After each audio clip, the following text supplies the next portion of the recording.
নমস্কার, আপনারা দেখছেন চ্যানেল এবিসি। আমি বিজয়, আর প্রত্যেক দিনকার মতো আপনাদের সামনে উপস্থিত হয়ে গেছি।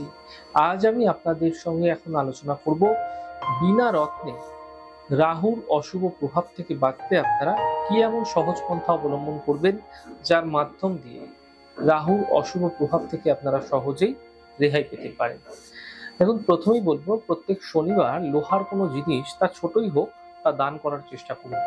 শ্বশুর বাড়ি থেকে কোনো উপহার নেবেন না। অন্ধ হতে পারে, কালা হতে পারে, পাগল হতে পারে, এনাদের অবশ্যই সাহায্যের হাত বাড়িয়ে দিন আপনার সাধ্য অনুযায়ী। বেতের কোনো জিনিস ব্যবহার করবেন না। আপনারা অনেক সময় আপনার গৃহের মধ্যে কিন্তু বেতের মোড়া, বেতের টেবিল ব্যবহার করে থাকেন, এগুলো ব্যবহার করা থেকে বিরত থাকুন। শোয়ার ঘরে মোবাইল, ইলেকট্রনিক্সের বস্তু বেশি রাখবেন না, ঝিনুকের সামগ্রী রাখবেন না, তা আপনাদের জন্য শুভ নয়। প্রত্যেক শনিবার নিরামিষ সেবন করুন, খাওয়ান, তা আপনাদের জন্য শুভ হবে। ছিন্নমস্তা দেবীর পুজো, দর্শন এবং অঞ্জলি প্রসাদ নিষেধ সর্বদা আপনাদের ক্ষেত্রে। মা দুর্গার পুজো করুন। একটি সাদা ছোট চন্দনের কাঠকে রাত্রেবেলা কাঁচের গ্লাসে অর্ধেক ভেজাবেন, অর্ধেকটা ভেজানো থাকবে, অর্ধেকটা উপরে থাকবে। এইভাবে আপনারা সারা রাত ভিজিয়ে রাখুন। সকালবেলা উঠে আপনারা সেই জলটি আপনারা পান করুন। এইভাবে টানা করে যান। ঠিকভাবে করলে রাহুর অশুভ প্রভাব আপনাদের ক্ষেত্রে কম হতে দেখা যাবে। বেদানা, বিট, গাজর, জাম এগুলো কিন্তু খুব বেশি খাবেন না। বাড়িতে রূপোর মানে যে চার চৌকো পিস আছে, টুকরো আছে, সেগুলি রাখার চেষ্টা করুন নিজের কাছে। এবং রাস্তার কুকুরকে সাবধানে খাবার দিন। পাগল কুকুর থেকে সাবধান, বিপদ হতে পারে। পেঁপে বেশি খাবেন না, এবং কারণ পেঁপে বৃহস্পতির ফল, পেঁপে খেতে পারেন, তা আপনাদের জন্য শুভ হবে।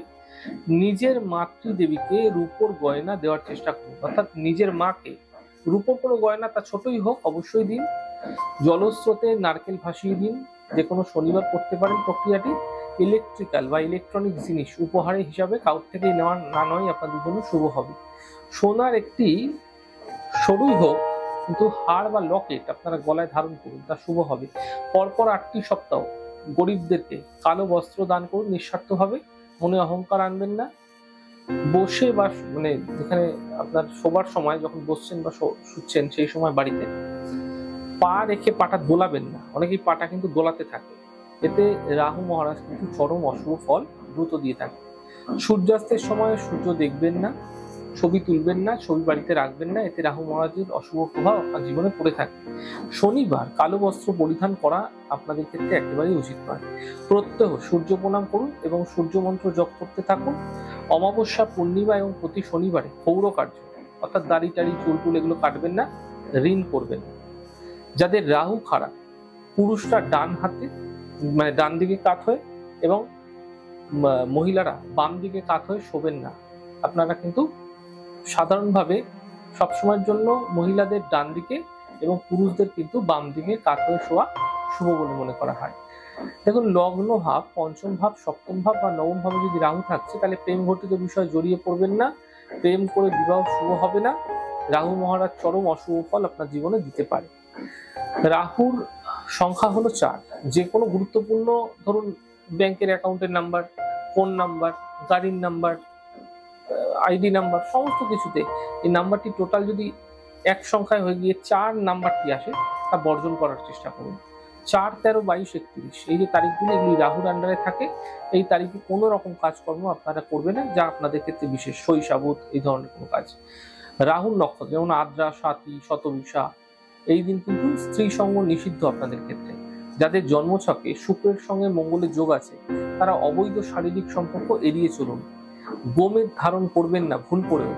প্রতিদিন অশ্বগন্ধা গ্রহণ করুন, কারণ রাহু মহারাজ মানসিক এবং শারীরিক চাপ সৃষ্টি করে।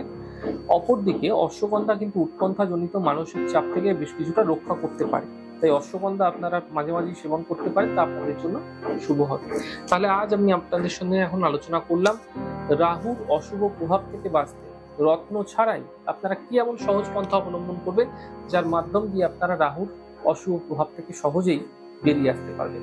আমাদের এই ছোট ছোট আলোচনা যদি আপনাদের ভালো লাগছে, সেক্ষেত্রে লাইক করতে, কমেন্ট করতে, সাবস্ক্রাইব এবং শেয়ার করতে বন্ধুদের সঙ্গে ভুলবেন না।